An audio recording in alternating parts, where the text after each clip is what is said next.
बिस्मिल्लाहिर्रहमानिर्रहीम बिस्मिल्लाहिर्रहमानिर्रहीम। अज़ीज़ तलबा अस्सलाम वालेकुम। इससे पहले हम आपकी जो सिलेबस की 3 गज़लें थीं वो उनकी हमने तशरीह की थी। अब ये आपकी गज़ल नंबर 4 जो आपके सिलेबस की आखिरी गज़ल है, बहादुर शाह ज़फ़र की गज़ल है, इसकी आज हम तशरीह करेंगे। तो तशरीह से पहले जो है हम इसका थोड़ा सा बहादुर शाह ज़फ़र का तारुफ़ देख लेते हैं कि बहादुर शाह ज़फ़र ख़ानदान मुग़लिया के आखिरी बादशाह थे। जब उन्होंने बादशाह संभाली तो उस वक्त मुग़लिया इक़्तिदार अपनी आखिरी सांसें ले रहा था। शाही ख़ानदान का फ़र्द होने के साथ साथ उन्होंने शायराना तबीयत भी पाई थी, यानी वो शायरी किया करते थे। शायरी में वो शाह नज़ीर, ज़ौक़ और गालिब से उन्होंने इस्लाह ली। जब 1857 की जंग आज़ादी हुई तो उस पर नाकामी के बाद उनसे उनका इक़्तिदार छीन लिया गया, यानी उनसे हुकूमत ले ली। अंग्रेज़ों ने उनको जो था उनसे हुकूमत ले ली और ख़ुद हुकूमत पर कब्ज़ा कर लिया। उनके बेटों को कत्ल कर दिया गया और अंग्रेज़ों ने उन्हें जलावतन करके यानी मुल्क से निकाल कर रंगून में जो बर्मा का शहर है वहाँ पे उनको नज़रबंद कर दिया, जहाँ उन्होंने अपनी ज़िंदगी के जो आखिरी साल थे इंतहाई कसम कुर्सी यानी गुर्बत में बहुत बेचारगी में गुजारे और रंगून ही में इंतकाल हुआ और वहीं वो दफन हुए। तो जो बहादुर शाह ज़फ़र थे वो भी चूँकि शायर थे, उनके जो हैं 30,000 से ज़्यादा शेर हैं। उन्होंने तकरीबन तमाम असनाफ में शायरी की, लेकिन उनकी जो पहचान है वो गज़ल है। उनकी गज़ल में ज़ुबान की सफाई और रोज़मर्रा के इस्तेमाल उनकी गज़ल को एक ख़ास रंग दिया है, जिसकी बदौलत उन्हें उर्दू के अच्छे गज़ल गो शायरों में शुमार किया जाता है। तो ये था बहादुर शाह ज़फ़र का जो था उनका तारुफ़ है। अब हम जो है इनके अशार पढ़ेंगे और उससे मुश्किल अल्फाज के मानी करेंगे, लेकिन इससे भी पहले जो है आप जो है मुश्किल अल्फाज के मानी याद करने के बाद जब आप तशरीह शुरू करेंगे तो उसमें भी आपने बहादुर शाह ज़फ़र का जो है तारुफ़ लाजमी लिखना है, ताकि आपकी तशरीह भी लंबी हो जाए और चेक करने वाले पर भी उसका अच्छा इंप्रेशन पड़े कि बच्चे को काफ़ी इसमें मालूमात हैं। तो अब पहला शेर है, लगता नहीं है दिल मेरा उजड़े दियार में, किसकी बनी है आलमे नापायदार में। इसके मुश्किल अल्फाज हम देख लेते हैं। जी लगना दिल बहलना, उजड़े दियार बेआबाद मुल्क यानी जो वीरान शहर होता है, आलमे नापायदार फना होने वाली दुनिया, किसकी बनी है यानी कौन यहाँ मुस्तकिल रहा है। तो तशरीह में हम जो है पहले थोड़ा सा बहादुर शाह ज़फ़र के बारे में उनका तारुफ़ पढ़ लेते हैं और उसके बाद हम इसकी तशरीह करते हैं।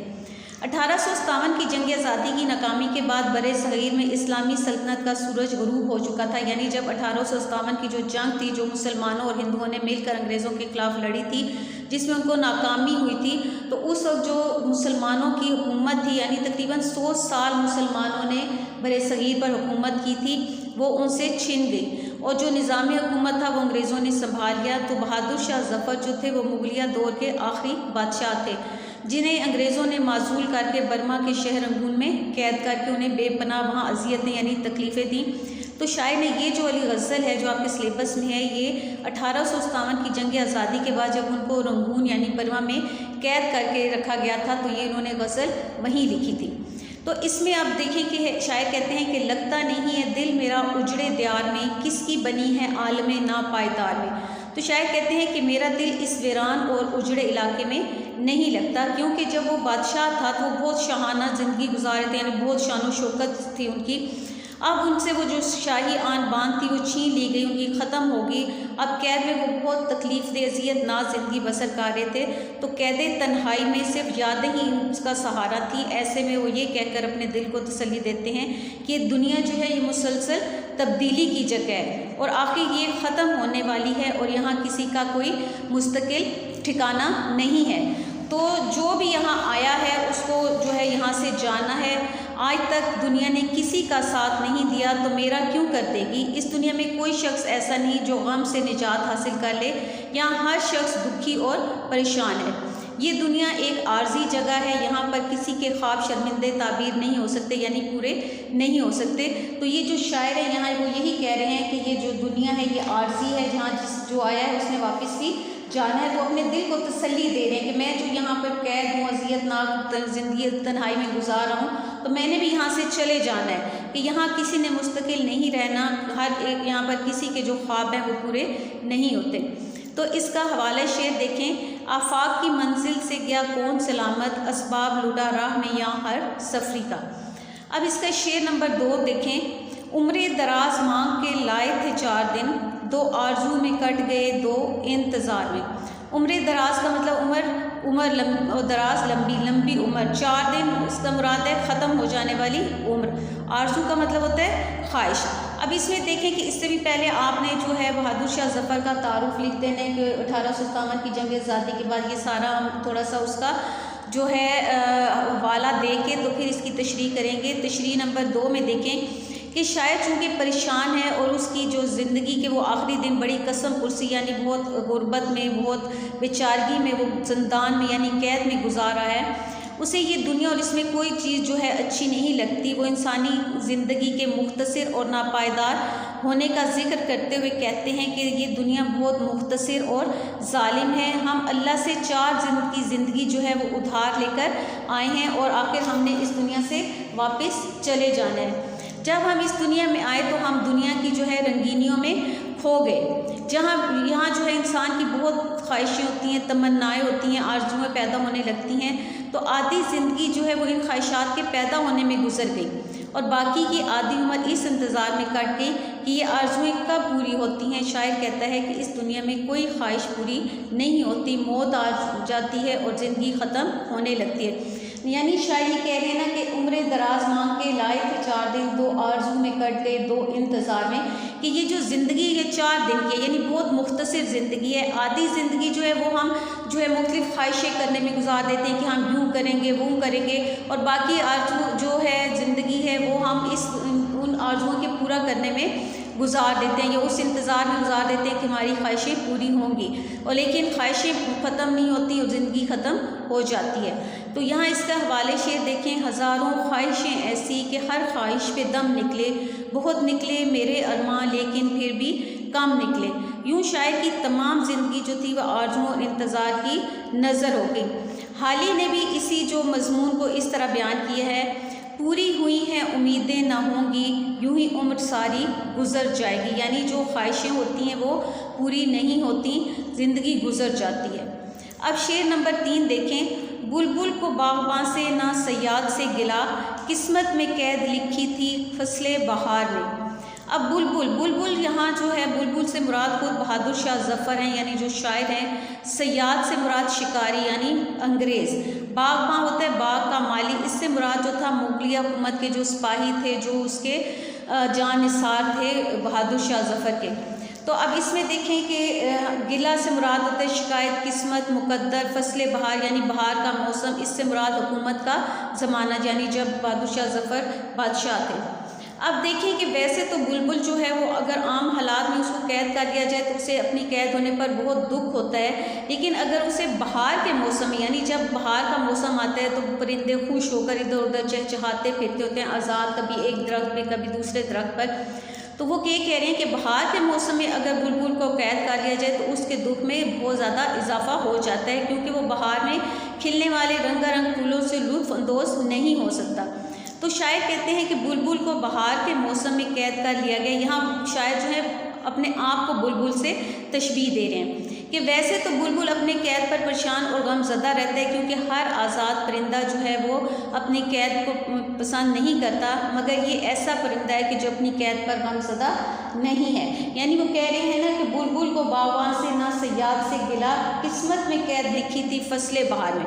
यहाँ वो ये कह रही हैं कि ना तो उसे माली से शिकायत है और ना शिकारी से, कि वो कहते हैं कि मेरी किस्मत ही ख़राब थी जो उन्हें कैद कर लिया गया। यहाँ बुलबुल से मुराद खुद बहादुर शाह ज़फ़र हैं और बाग़बां से मुराद उसके जो साथी थे, जानिसार थे, कि जब अंग्रेज़ों ने बरे सगीर पर हमला किया तो जो उनकी राया थी खुद गर्ज़ राया वो अंग्रेज़ों के साथ मिल गई थी और बादशाह जो था वो बेयारो मददगार रह गया था, यानी उसकी मदद नहीं की। कि जिस तरह बुलबुल को माली से शिकवा नहीं है कि उसने हिफाजती इंतज़ाम क्यों ना किया, और ना ही उसको शिकारी से गिला है कि उसने संग दिली क्यों दिखाई, बल्कि वो कैद को अपनी किस्मत का समझकर उन्होंने लिखा समझकर कबूल कर लिया।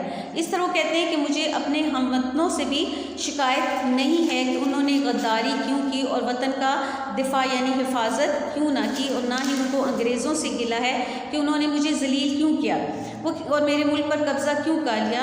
दरअसल वो ये सब कुछ कह रहे हैं कि ये मेरे साथ हुआ वो मेरे मुकद्दर में लिखा था, और मुकद्दर में लिखे हुए को कौन मिटा सकता है, और कैद हो जाना वो कह रहे हैं कि मेरी किस्मत में था, इसमें मेरे साथियों का या अंग्रेज़ों का कोई दोष नहीं, यानी उनका कोई कसूर नहीं। इकबाल भी कहते हैं कि ना दोस्तों से गिला ना शिकायत ज़माना, यानी वो यही कह रहे हैं कि ये जो कुछ मेरे साथ हुआ इसमें किसी का कोई दोष नहीं, कोई कसूर नहीं, बल्कि ये सब कुछ मेरी किस्मत में लिखा था।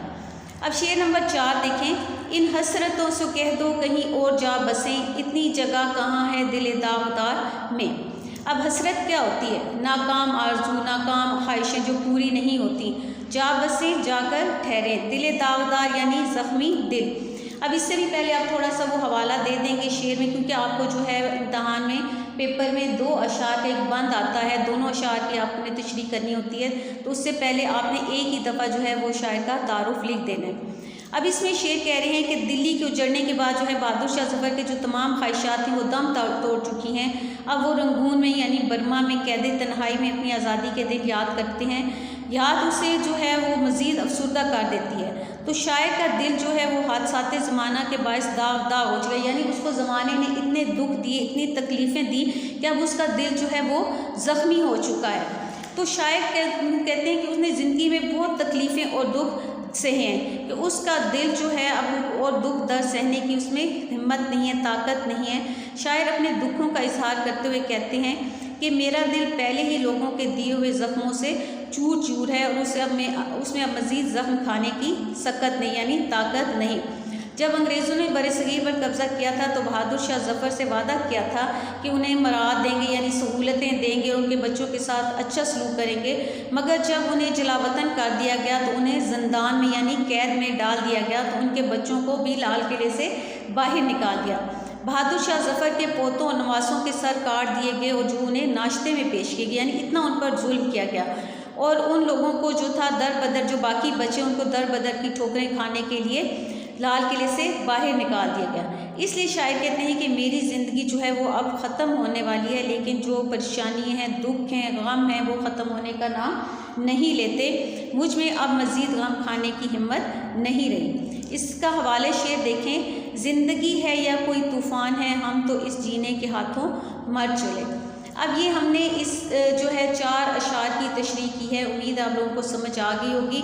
आप लोगों ने जो भी, मैं आपको पहले भी बताती हूँ कि तशरीह के पहले अपने मुश्किल अल्फाज के मानी याद कर लेने होते हैं, फिर उसके बाद वो आपके लिए तशरीह मुश्किल नहीं रहती। तो उम्मीद है आप लोगों को 4 अशार की तशरीह समझ आ गई होगी। अगली वीडियो में हम अगले जो अशार की तशरीह और सवालात के जवाबात करेंगे, क्योंकि सवालात के जवाबात भी बहुत ज़रूरी हैं। आपके पेपर में एक हिस्सा शेर आता है जिसमें आपने सवालात के जवाबात देने होते हैं, हिस्सा नज़्म में से भी और हिस्सा गज़ल में से भी। तो आप ध्यान से तशरीह करें। अगर आपको तशरीह आती होगी तो आप सवालात के जवाबात भी खुद लिख सकते हैं। उम्मीद है आप लोगों को सारी समझ आ गई होगी। आप मेरी वीडियो को लाइक करें, सब्सक्राइब करें और शेयर करें।